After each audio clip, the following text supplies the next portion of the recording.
Jane, you have a question. Not really, an observation. Observation, yeah. Okay. Um, so I've been trying to do this doing this for some weeks now. And when you ask the questions, feel like my mind wants to come in. So it's the Mm, battle to try and not think about it. mm, I guess the essence, when I started doing this, the essence was down the base of my spine. And the more that I've done it, it's come up to just below my heart. hmm. Um, and every time you talk about boundaries and where is it and this sort of thing, I kind of had to block that out and just go to the essence. And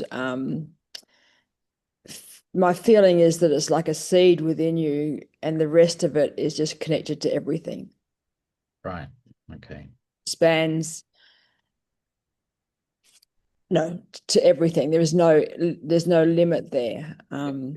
Yeah. All right. So yeah, I guess my question is, or my um, battle is, how do you ask questions without thinking about it? Yeah. Uh, do you know when you do let's say reading psychic or mediumship or anything else, and you're really waiting for that image or feeling or something to come to you for Hmm. whatever you need to talk to your client or somebody about. Um, you have to sit and wait for the message to come, and it can't come from within your mind if it's real. Do you know? Yeah. If it's a Mhm. false message, you think about it. Do you know? Um, but see the temptation to think, and that is the observation. Do you know what I mean? I found that sitting in meditation, I could hold this essence, for want of a better word, but my mind wanted something to do, you know, because my mind only has a sense of self when the mind does something. Do you see what I mean? The mind only exists when it thinks and when it calculates or reasons. And Consciousness there, yes. yeah, and so in this meditation, the mind seems to not exist at all until it wants to do something. Yeah, and so it's trying to hold on to itself. So part of that could be the desires of ego for um, to be seen. So is the answer to all those questions nothing? Like to perceive a boundary or to perceive, as I sit and wait, as you just explained, there's nothing to see. It's just there. Um, right. Okay. Depends how deep you want the answer. The Okay.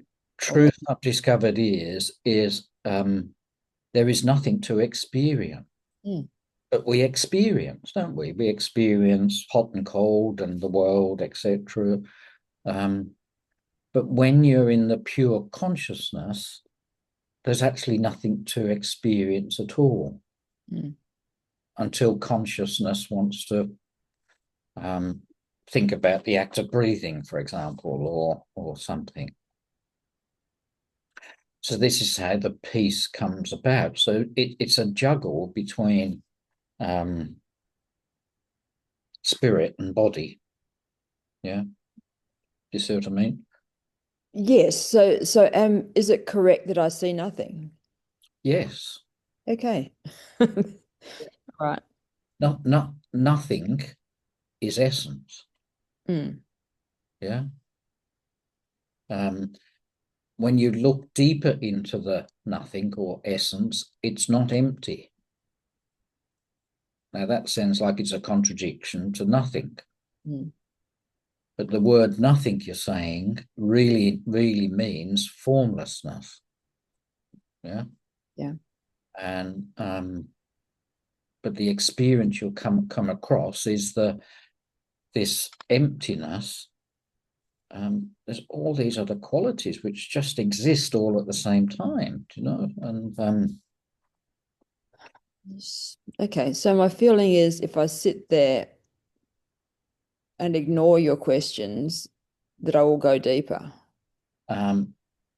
yes, as long as you can get to that point and hold your attention to that point, yeah. Mm. Whole idea of the guided meditation that I just did, I don't know how different it is to Iggy, what I just did, but Well, we linked with essence before we opened the heart and the mind. That's what you did differently. Yeah. The exercise is to help you to get to the position that X marks the spot. Mm. And then you got to stay there. So the questions help you to ground yourself there. Do you know what I mean? To experience the space of emptiness, if you want, the feeling of essence, the radiance that comes off this essence. Even though it's empty, there seems to be a Energy. Yeah. yeah. Okay. Thank you. I think it's The energy, the radiance seems to come out of it, but not in it. the warmth and all that. Yeah. Do you understand what I mean? It seems to come out of it, but not in it. And anyway, Yep. Thank you. go into that point. Thanks, Jane. Anybody else? Any observations you want to share? It's nice seeing your face now in these discussions. Normally, anybody want to share anything? Hi, Mark. It's only Kath here. For me, I tend to go off. This is actually the first time I've actually heard the questions. So I'm obviously been going off and into my little space of nothingness. So for me, it's a question of when I go into that space of my essence, which is obviously what I'm focusing on before I start. So I feel for me, I'm raising my vibration into that essence. So for me, I see it as a change of vibration within myself. Does that make sense? So finding my essence, I'm raising my vibration into it, which is what is taking me into the nothingness, if you like. Gotcha. Can I change your viewpoint a little bit? And I'll suggest another viewpoint. And that, what if it was the other way around? And that is, instead of you're raising your vibration into essence, what if you're lowering your vibration into physicality? Which is what we're doing in the human life. Yes, I understand that. But obviously in that moment of meditation, the whole idea of meditation is to raise our vibration, I believe. Well, it appears that way if you look from the human self, but if you look from the spiritual self, you're already the higher vibration, aren't you? Yeah, so coming down into the lower to be in the physical. Yeah. So the opening then is revealing the more rather than the less, if you know what I mean. And the less has to be within the more, doesn't it? Do you see what I mean? Yeah. So the truth is you're already the higher vibration, the big energy, the peace, the love. You're just dumbing yourself down for a while or limiting yourself or narrowing one's existence to the physical self. Which is your life. Yeah. So you don't actually raise your vibration at all. Do you see what I mean? You're just open to your natural state of a higher vibration. Right. Yeah. So then the question is why? Why do I dumb myself down a bit? Why do I live in that world rather than the other world? And of course, that's the point of the meditation. Yeah. Okay. There she gone. There she is. Okay. All right. Jody. You got your hand. Is that a high five or is that? I've got a question. Jodie there, or I'll be back in a minute. All right. While we wait for. No, there she is. Sorry, I'm having all internet issues. I don't know if this is going to work or not. Okay. Can you hear me okay? Gotcha. Mm. No. Yep. Yeah. Can you hear me? Yep. Um, Mark, so I actually struggle with the guided meditation. Yep. It's not you, it's just in general with guided meditations. I find that I get very stuck in the mind. Yeah. And I'm answering the questions. It's all very mental, but if I do it myself on my own, Mhm. I can get there easier. And it is through asking questions, and I can go and be, I call it in the nothingness. Yep. But I guess my question is, I've always considered that like reflection or contemplation. Mm-hmm. I wait. I'm in the nothingness. I wait. The answers do come through eventually, but I always just considered that contemplation and self-reflective. Yeah. So I gotcha. is The you're exactly right. The words and the questions, there is the temptation to think about them and to external or answer them or use the mind for them, you know. And it's like I was talking to a lady yesterday about she was learning meditation and she starts with visualization exercise that she gets from YouTube or somewhere. And she's talking about meditation. I said, well, eventually at some stage, the visualization is going to keep you caught in your mind. And one day you're going to have to let go of that. Yeah. And if you're an experienced meditator, you'll see that you want to let go of mind activity. So what you're saying, Jodie, is right. It can have the potential to keep you in mind. If you're practiced and skilled enough not to use the mind, then you can go beyond the mind in the way that you've said.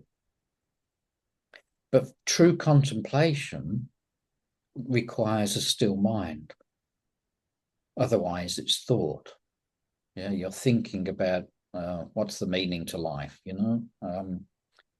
But contemplation should be opening up to the potential knowledge that you don't necessarily know. So you open your mind to a space for the answer to come. So yeah, that's yeah, generally, I think, sorry, I haven't got my video on because the internet keeps cutting out. It freezes. yeah, Um, so that generally, yeah, is what once I can get, it doesn't happen every time, don't get me wrong, but once I do get to that stillness, it generally the answers come from within. They don't come from the mind. that's right. But the mind has to be still. Otherwise, you're thinking the answer. Yeah. Yeah, yeah, yeah. Yeah. So what you're doing, you're recognizing that the mind must be still. Knowledge can come from outside of the mind that gets placed in the mind, but it must require the mind to be open and calm. Yes. But when the mind is open and calm, you haven't gone anywhere. Do you know what I mean? You're still there. Yeah, you're just sort of Yeah. in the, yeah, in the nothing. Yeah, in fact, you are the nothing. Yeah. Yes, yeah. And I don't know how long ago, Oh, 2, 3, 4, 5 years ago, whatever it was, in meditation, I said, show me the mind. Where is it? And I couldn't find it. Yeah. I think you'd understand, Jodie. You can't find the mind. You think it's between your ears somewhere, but it's not. And when it's open, full potential's available. And anything can get created. So what this also tells you is you are not your thoughts, which are just kind of waves going through the ocean of the mind, if you like. That makes sense to you, Jody? Do you understand? Oh, how long has she been gone? Was I talking for 10 minutes? Oh, it's recorded. It's hopefully it's recording, so she'll catch it then. Oh, she's back. She's back. Do you understand? Or did you miss part of it? Jody, you're still there. I think you may be. While you sort yourself out, I'll jump to somebody else. Anybody else want to share an observation? Deborah, yeah. Thank you, Mark, for this session. It was really beautiful. And I have a quick mechanical question.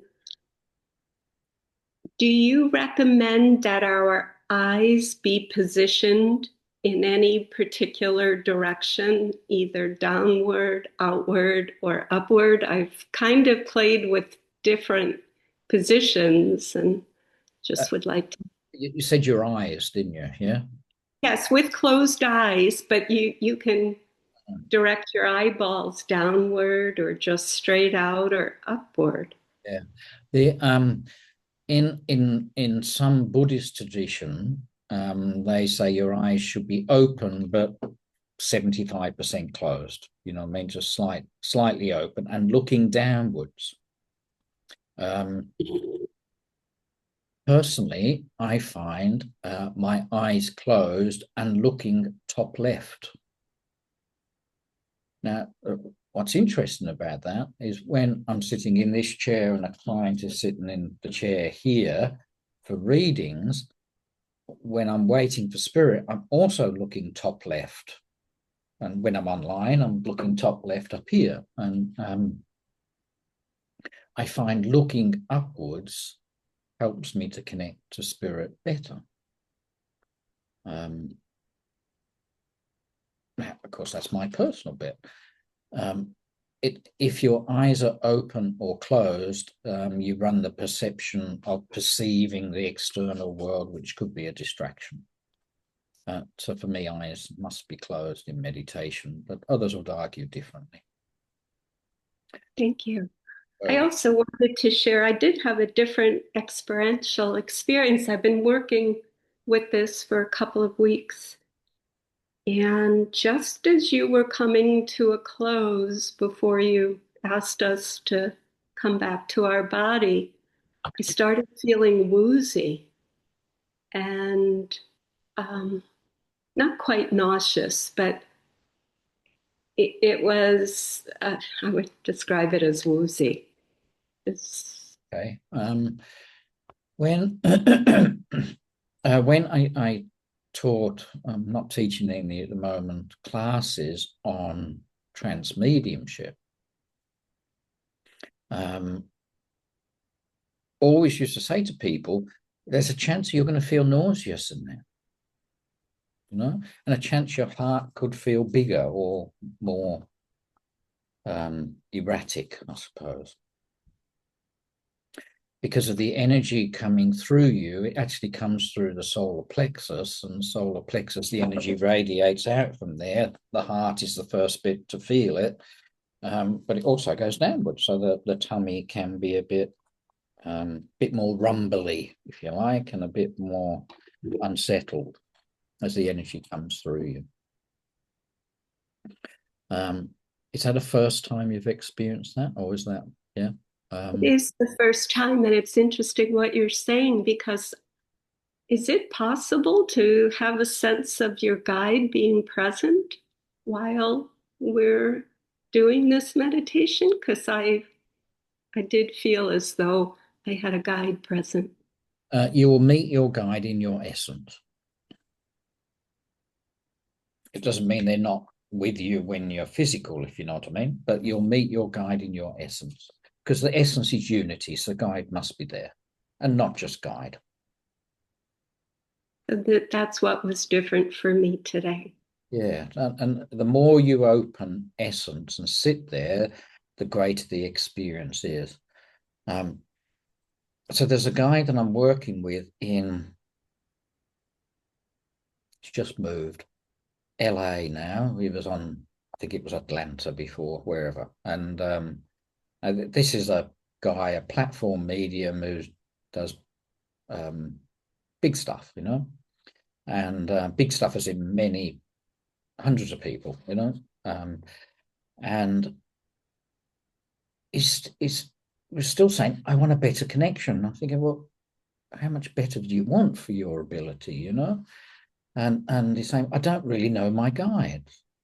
Okay, right. Let's go to this center point and see what's there. And anyway, we're in the middle of this process of practicing this, going to the essence point, the center point, the opening of the veil. The person's not done this openness meditation, so I'm not using that terminology with him.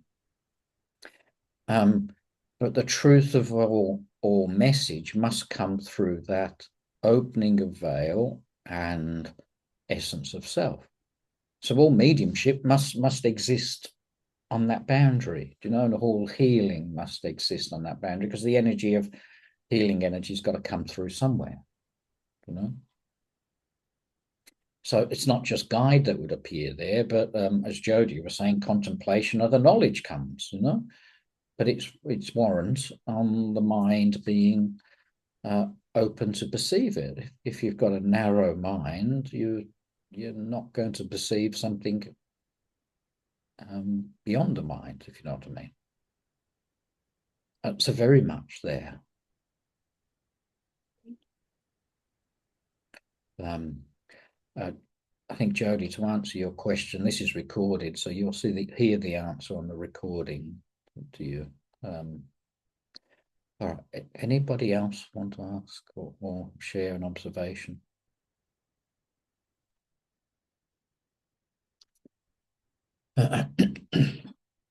Now, by chance, yesterday, well, prior to yesterday, I'm thinking to myself, what are we going to talk about at this group? You know what I mean? What's going to go on? And yesterday, I had 2 people come for learning psychic skills. It's, for me, not very common. Somebody comes for psychic, they want to learn mediumship or something, but they came for psychic. Now, I'm a psychic lover. I love psychic stuff.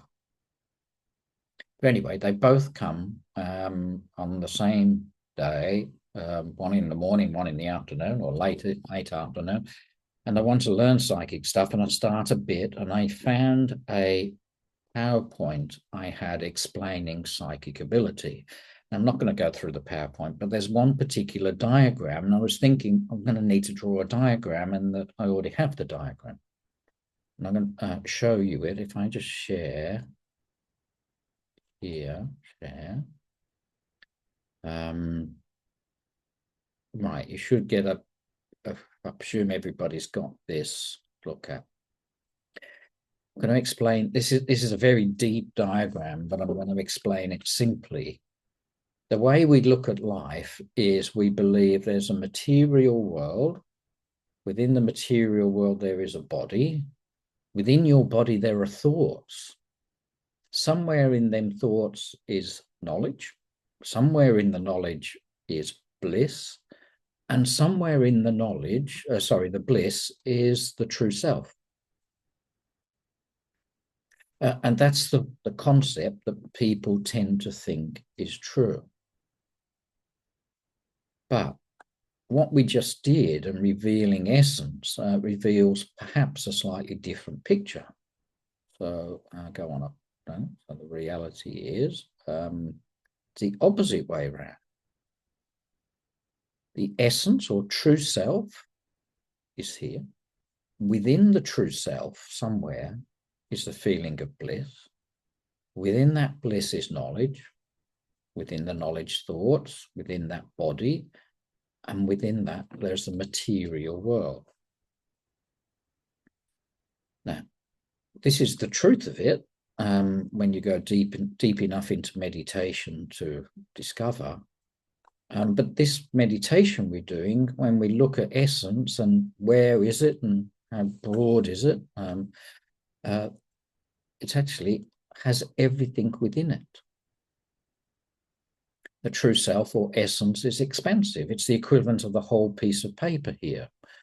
And if you look withinwards, within yourself, you'll find there's bliss within yourself, etc., knowledge, body, thoughts, etc. So when you're doing the meditation, the openness meditation, or even regular meditation, if you are caught in thought, you're retaining yourself here, and you need to step out of them to see that there's silence or stillness, regardless of thought.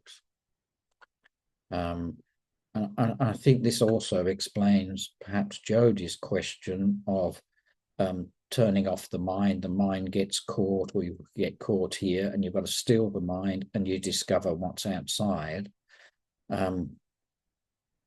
This is the part of the process. So if you sit in meditation, you think of this diagram is more reflective of meditation. You let go of the external world and you think you go inwards, but then you discover the material world. There's the body. And you discover then we're letting go of the world, and you discover there's thoughts, and this is the big obstacle here, thoughts. But thoughts reveal, when they become still, reveal other knowledge. And also that the bliss can come regardless of thoughts. And then there's the true self or essence, which is expansive beyond the whole lot. So if you are caught in thought, know that the true self exists regardless of it. The essence is still there regardless of the thought. And the essence is still here. Anybody got any questions on this? I can't see you at the moment. I can only see the diagram. Does anybody need some explanation on this, or besides unshare? Hi, Mark. It's Jo. So I'm just doing this on my phone, and I can't. I saw the diagram, but it's like, it's really very small, so I couldn't see any of the writing. I was just asking if you would be able to put a photo of it on the group chat, so then I can enlarge it. It'll be on the video as well, and the recording. Sorry, and yeah, I can do that. But I still won't be able to see that, Mark, because I'm just on my mobile. All right. Okay. But if you sent it as a photo on the WhatsApp group, then I'll be able to enlarge it. All right, love. No worries. I can do that for you. Thank you. Anybody else? Hey, Mark, this is Jim. So you were saying that you were using this diagram when you were teaching the psychic with the students you had. I imagine you would say that the self or the essence is the same for all of us. So what we do is we connect to that essence, and it's basically the same essence as would be where the limited material body thoughts of the other individual is. And so that's how we can connect with them, is through that. Would that be correct? Exactly. The only way that you and I are connected, and therefore I know something about you, means there must be a link in some way between you and I. And you could say, well, I'm reading energy and working with energy, but in truth, there is a link between you and I, that there is only the one. Right. But there appears bodily wise, there's a me and a you. Yeah. But when you go deeper into self, you realize that there's not two, but there is one. And that's what's necessary to do a psychic reading or even a mediumship reading. No, it's probably not necessarily to know that. Well, to experience it, right? Yeah, if you don't think this diagram is right, it doesn't mean you can't be a psychic, if you know what I mean. But it just depends on the depth of your understanding that you need. It's appropriate within this reflection for people to understand, really, based on these early circles or whatever we call them.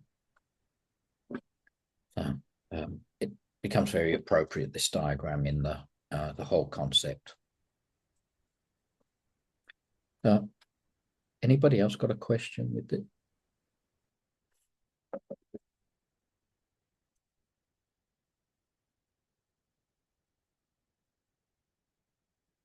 No? I'm going to stop sharing for a while and come back if we need to. Stop sharing. There we go. So this meditation, in effect, is revealing, perhaps in language that Kath was saying, that the higher vibration is you.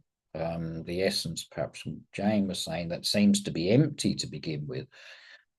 And in order to find it, there needs to be the stillness of mind. It doesn't mean it doesn't exist when the mind is busy. It does exist, but it depends where you want to hold on to. If you hold on to your thoughts, you'll stay in thought. Yeah. But if you step back a bit and see the whole thing, you'll see that you are bigger than these thoughts. Do you understand why? Quite a deep topic, this, as we go to it. So if there is only one essence and there is many, many bodies within it,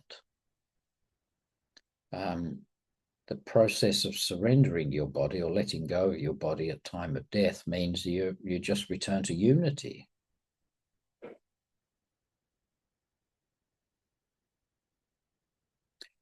So where is this thing called spirit world? I was just going to ask that, because you're saying at the point of death you get to unity, but then you hear guides or Iggy, in my case when I was talking to Iggy, that when you transition, there's going to be loved ones with you, and it's almost like a party from the way he talked about it, right? So I'm like, okay, well, if that's true, well, but I'm connecting with unity while I'm meditating, in my essence. So is it also in the spirit world? Yeah. Cool. Yeah, it's an interesting question, isn't it? Because in spiritualism and mediumship, we're saying the deaths still live, and the deaths still live in this place, for want of a better word, called spirit world. Yeah, and spirit world is another progress that you work your way through, perhaps towards unity. So I pose this question. I pose this question. I go, well, if there is just, can I call it multiplicity, and then there is unity, if that's the two things and the underlying nature is unity, where does this spirit world fit in? Anyway, so posing the question, and the answer comes, and that is, when you're in the physical world, it's often described as a school.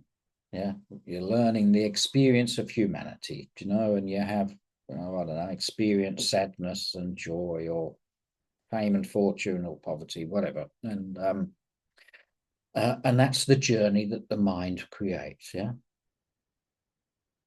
And as soon as you, let's say, leave the physical body, if you've not come to the realization of the mind being still and empty, the mind then is still running, and the mind then creates something called spirit world, and you live according to the demands of the mind in a non-physical, but it still looks physical. a non-physical reality of spirit world. And you go through the education there too. You go through that education. The education is, let's say, opening the mind and revealing the emptiness. And it's only when you get to, let's make some numbers here. If it goes to 7, get to 6.5 or something, you start to become ever less physical in spirit. Sounds like a contradiction. Or formless. And then you take the step out of level 7 into unity. Mirabai? Yeah, I don't know if this is true, but it's something I've always felt, that exactly what you're saying, that the human death, we go on to spirit. And then, I mean, if you think about it, if people believe in the ascended masters and Jesus and other and guides and things, in my head, I always thought then there was, what if beyond that, when you've done what you're supposed to, or you're servicing, you're doing like what Iggy does, helping us or whatever it is that you do beyond this earthly plane, and that you're absorbed into the unity, and then there's nothing. You're just absorbed. So I almost see that as even higher, Yeah. or completion past ascended masters and guides and spirit. No, I'm making that up because I don't know where I got that from. I concur, and concur based on the information that comes to me. Treat mind as being non-physical, yeah, and mind then creates the concept of spirit world, and you live again through mind in a non-physical form, but the mind opens and opens, and the form that comes and the unity happens. So interestingly, if you study Yogananda or read Yogananda did a specific meditation style called Kriya, and he's saying, don't go mediumship. It's all BS, don't do it. It's not needed. It's not there for you. Can't follow that stuff. Now, when I was with Thich Nhat Hanh in the retreat thing, along with a few other people, not just me and him, hanging out, having coffee, be it tequila shots at the bar or something. A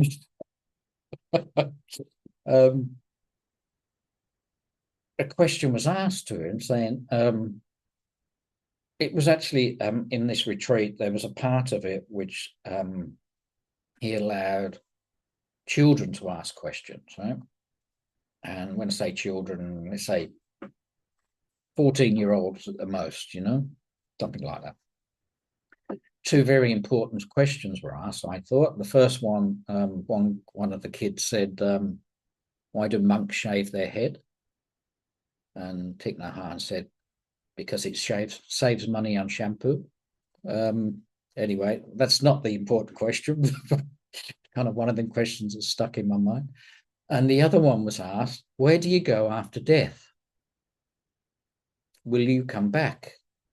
I thought, oh, well, that's not quite as interesting as the shampoo question, but let's get to that. And his answer was, now remember, this is an enlightened monk, and he's saying, I just go to the nothingness and I'm wait until I'm required again, and then I'll come into existence.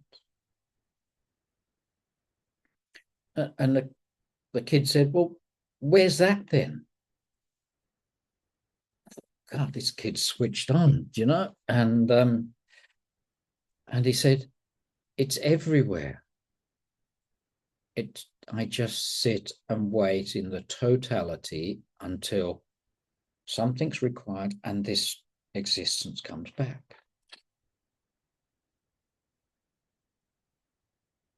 Yeah. So there is, let's call it human school, spirit school, unity is my understanding that I got, which seems to match other things, although spiritualism will kind of perhaps have more to say. So I had this disagreement, I think. Oh, it wasn't disagreement, it was just a conversation with someone, and it was a teacher at Arthur Finlay, SNU person, and I said, does mediumship prove survival? Now, the essence of spiritualism is mediumship proves survival, yeah, proves survival of death, yeah. And I said, well, how? I said, well, because your grandmother's here and I can tell you what she's like, or whoever it is. I said, but how does that prove survival? Can you prove that it's my grandmother giving you that message, or in fact, there's anybody there giving you that message? It's not just an email with a bunch of facts on, you know, or not an email, but you know what I mean. How does that prove survival? And I said, well, they're actually in your life and they witness your life, that you went to the dentist this morning, whatever. Well, that doesn't prove my grandmother's here. It just proves the knowledge is here, doesn't it? So let's go back to, there's more of that story, but let's go back to what Jodie's saying. When the mind is open, other knowledge can appear. When whoever, I think it was Deborah, was asking the question about, do guides appear? But when the mind is open, the information's there. Does that prove there's a singularity or a universality or anything else? Just because you give a message of and a lovely description in mediumship, does that prove survival or not? Anyway, so I went searching for this answer, and I found an article written in the, I don't know, whenever, but it was Old English, so it was going back a bit, that the PSR, the Psychical Research Association, based in London, who's all these big name people, scientists, were trying to prove or disprove mediumship, asked the same question. They were interviewing a medium whose, God, the knowledge was incredible. Do you know what the message she was giving? This is your dog's name, and your dog's name has changed. And it was Bob and now it's Paul or whatever it was, you know. I think, God, how do you know that? And anyway, and they went searching to find out whether this medium was credible or not. And a question was raised there saying, well, how does that prove that whoever's giving the message is there as opposed to just the knowledge stored there? I couldn't find, they didn't give to me a satisfactory answer based on their scientific research, but you'd have to go and find yourself.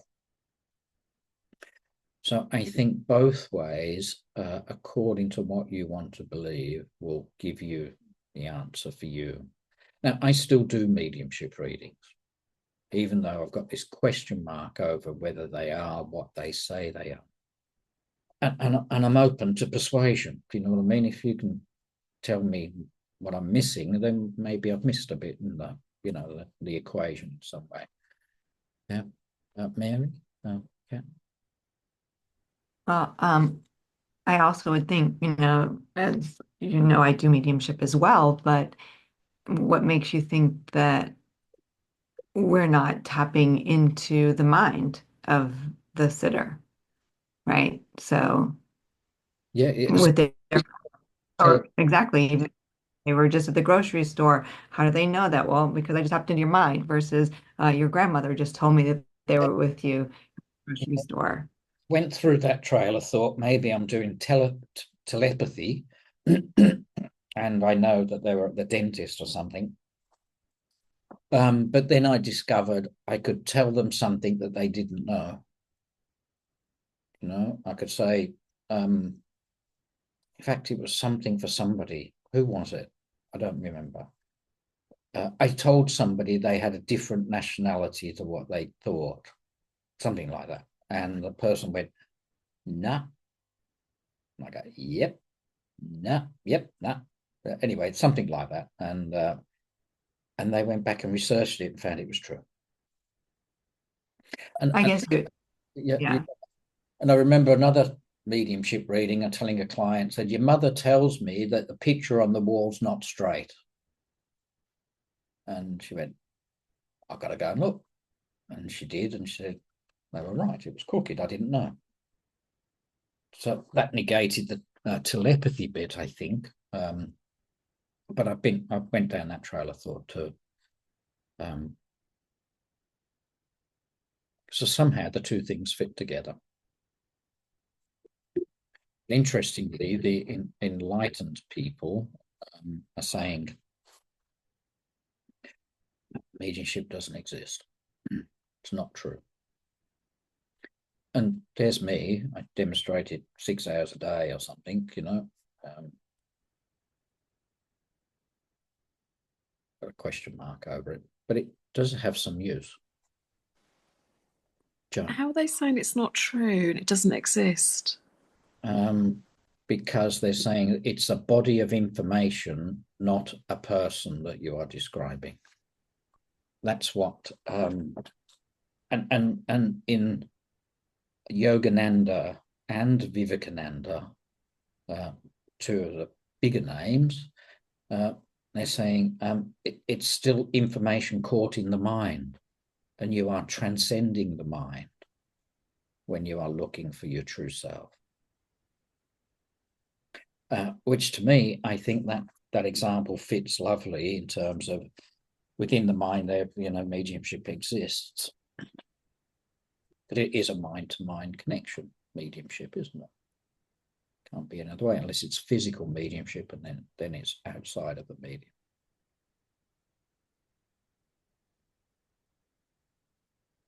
It's crystal clear, isn't it? There, done, finished. Janie, you done? You got to go. Oh, okay. All right. No worries. See you later. I think I'm just about finished. Anybody else got another question? Was that somebody? No? So I think just in regard to mediumship, you've got to find out for yourself. Do you know? To me, it fits very nicely that it's still a journey within the mind. Spirit world is still a journey within the mind. And beyond the mind, there's something more. But you see that this meditation reveals something, but it only reveals it when the mind stops or the mind is open, you know. What else is it beyond there? Yep. Okay. One more thing this time, which I typically never see something like this, but it was very fuzzy for me this time, the essence. And then I almost saw like as if, and I don't know if it was the mind there this time. Usually I think I'm a little bit deeper in the meditation, but I almost saw like a cord connected to the everything of like God source, everything. So I kind of saw a cord and I was like this little piece of, I don't know, maybe it was my mind this time, but it was a little different. I don't usually see that like that. But it was, you know, like a fuzzy cord. But connected. Now the essence of me was fuzzy today. I don't know. Everybody else is going to want a fuzzy cord now. Fuzzy cord too. I want what she's having. But I think the basis of truth in that, and that's right. Is you sure that's T? Because if you go through the chakra system, which is where one of the psychic people went yesterday in their work, looking at the chakra system and looking at the Sushumna line, if you know the chakra system, the center line, roughly spinal, and That goes above the body and below the body. Yeah. The Sushumna line is the silver cord when it goes outside of the body. So very possible. And if you think of that in terms of consciousness, the consciousness narrows down into a center point, and then you're focused on the physicality. Yeah. All right. Look, I think we'll call it unless anybody's got another question. I'm going to continue this next week. I did have, as I was talking meditation, a thought, which I think could be useful, and maybe it might answer Jodie's question as well. I wrote it down during the meditation. I wonder if there's any other guided way to get there. Do you know what I mean? Forget the closing, opening questions. Is there another way? Do you know what I mean? As opposed to just get there and do nothing, any other guided method, because sometimes the regularity of doing an exercise kind of takes out the quality of the exercise. The shine tends to disappear the more you do the same thing. You know what I mean? I found today, Mark, that it was exactly true, but kind of worked in the other way, because we've been listening to the recording of Ignatius by having your voice instead. And because the script wasn't exactly the same, I actually felt that I was almost like experiencing it for the first time again. So I got a lot out of this one. And when you talked about sending love out to the world, like together, that sense of unity for me in that space was really beautiful and a lot stronger than what I've ever had before. And that's something that I practice every day. So at the end of each meditation, I practice sending light and love out into the world. And yet today, sitting here with all of you, that was so much stronger than ever before. So just the fact that it wasn't the same as before. Yeah. So maybe some people here could lead the meditation instead of you. And that would also be a little bit different and, experiencing it again for the first time. Right. My eyes are scanning the screen looking. Are you volunteering, Yvonne?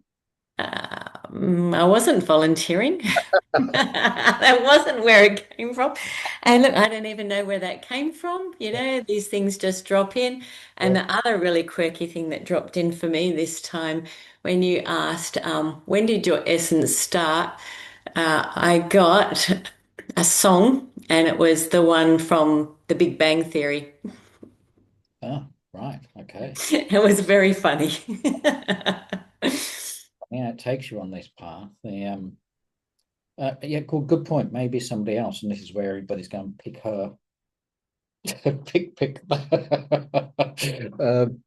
All right, TBA on that. We'll have a. All right. Can I just add something on that little point? Something that's been taught to us through the guides that I have contact with, and what they've taught us with our meditation, and going back to the fuzzy cord, if you like, is obviously we're grounded to the earth. So we're bringing up the energy from the Mother Earth into our solar plexus. And then we're bringing the universal energy in through our crown, again into our solar plexus. And that way we can enter into that area of essence, which is what I normally do. So I guess that fuzzy little cord, like what you're talking about there, is almost like a connection that's obviously universal, comes through us in the physical, and our feet are grounded to Mother Earth. So I see that as the connection. That's the second point. And again, I'll just say the same thing that I said before. You have to always remember, because this is what we're constantly being told. We are all vibration. Everything, all your thoughts, all your feelings, everything is vibration.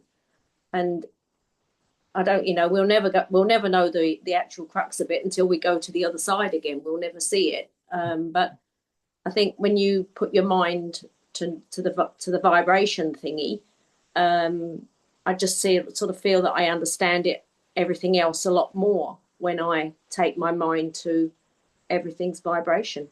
And of course, the entities are coming in to us to speak to us are pure vibration because they've not had physical existence, and so that's how what they're telling us. Everything's obviously vibration, and that's how they've taught us to connect through your fuzzy cord. Your fuzzy cord. All right, cool. Thanks, Kat. All right, well then in that case, I'm going to close her up. Same time next week. If you have questions or you want to bring questions or if you want to bring answers or experiences next week, please do so. This is recorded. Once it's converted, I'll YouTube it and private YouTube, so you won't be able to access without the link, or nobody else will see it without the link, and I will put it on the group. And for Joe, I will put a photo or two of what we just did, so you can have a look at that too. Anything else you would like, let me know. And I will wait for answers if there's other ways, other meditation styles to get to the point, see if anything comes. Okay, folks, so let me stop this recording.